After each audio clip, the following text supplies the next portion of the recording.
Chapter 7, Something You're Not. Franklin and Lyra sat in their living room talking about the events that had transpired over the last 2 days.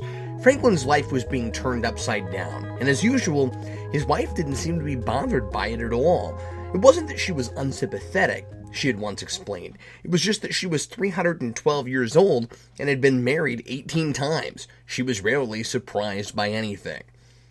"I can't believe you never told me I had 2 first names," Franklin told her. "It never came up. I just figured you knew. It is your name, after all.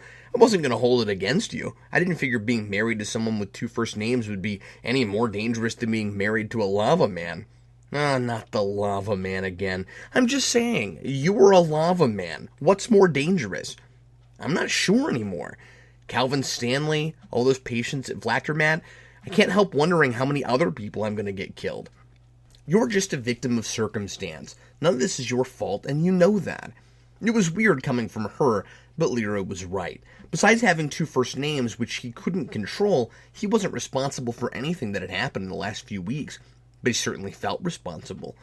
"I think it's Helena you really need to worry about," Lyra said. "What?" "She's powerful, and she's unpredictable. Don't tell me you weren't worried she might be dangerous." He couldn't. He wondered if her intuition told her he had been thinking the exact same thing. "What is she?" Lyra asked. "I don't know. I took her to the unexplained phenomena division, and Dr. Drake ran some tests, but he couldn't explain her." "That's why they call it the unexplained phenomena division. Maybe if they changed their name, they could actually explain something every now and then." "She checks out as human, but there's obviously more to her."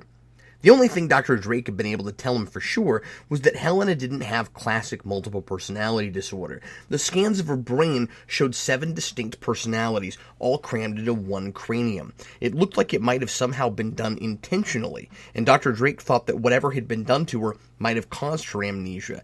Lyra was about to say something else, and it was probably something sarcastic, judging from her expression, but the doorbell rang. Franklin went to the door and opened it. "Here is your pizza," said a young man wearing a red uniform with a matching hat. He pushed the box toward Franklin. "You've got the wrong address. We didn't order a pizza." "Oh, well, I lied," said the man, opening the box. "This isn't a pizza." The box transformed into a hideous whirling machine of terror. 6 blades sprung out, 3 on each side. The box lid became a handle for the pizza man to grip it with, and the blades spun around on top of it like a buzzsaw. 2 nozzles shot out of the top and started spraying fire into the air. Luckily, the pizza man hadn't stepped inside the house yet. Lyra came to the door behind Franklin. "We didn't order one of those either," said Lyra. Her eyes grew wider as she looked at the pizza man. "Hey, that's an HR-120. "What was your first clue?" said Franklin. He expected the robot to lunge at him, but instead it stared at Franklin's wife for a long time. Then the whirling, fire-spitting death machine transformed back into a pizza box.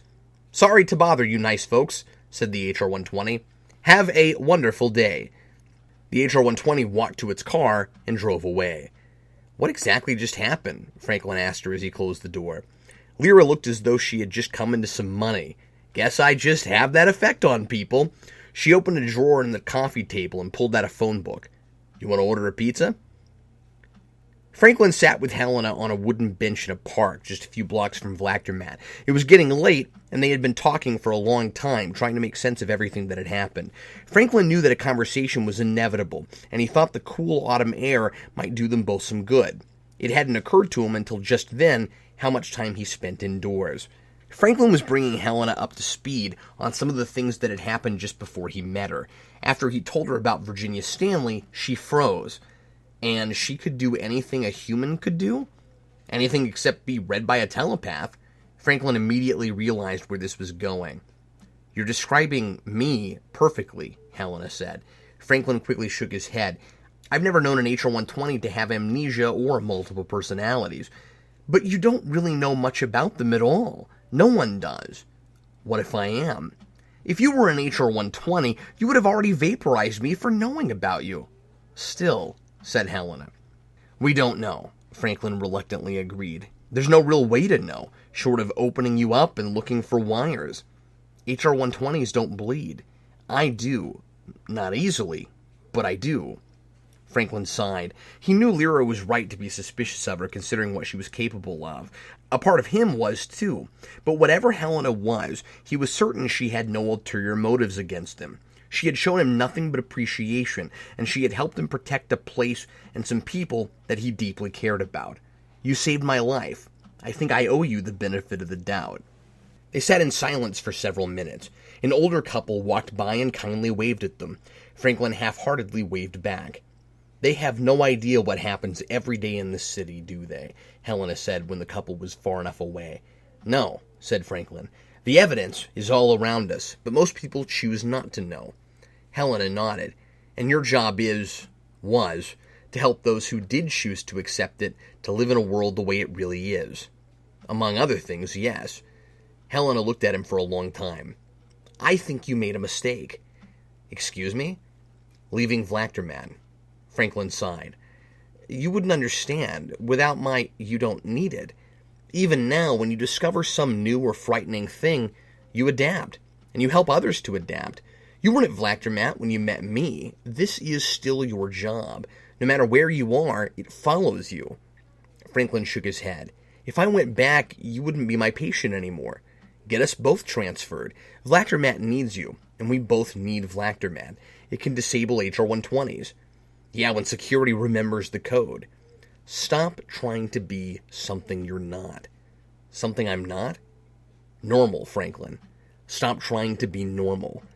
She was so convincing that he wondered if she had somehow obtained Grothman's persuasion powers. After a long time, Franklin nodded. He couldn't fool himself for a regular guy any longer. After all, he did have 2 first names. I don't even know if they'd take me back, Helena smiled. They do happen to have an opening.